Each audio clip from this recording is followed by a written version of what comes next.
I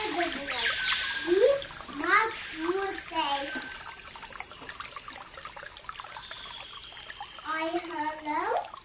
You know that about one day. Karaha, how you day? Şişmenin çok koy bastante. Yani tendihe yok hakikaten. Düşün de kurban.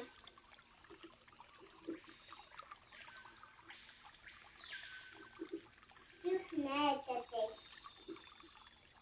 Bütün ağaçlar da alır bittiler.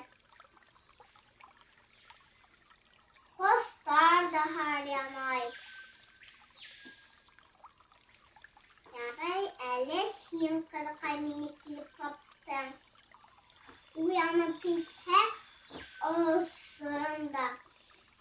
Halkı bu belleğe yaklaştık. Su alıp öyle kayıtıp gitkendik. Atahın hakaret ağaçlar uçurtkanlar.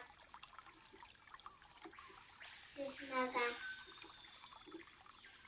İsme kızı kayga rahmet eydir. Şişne ağı bir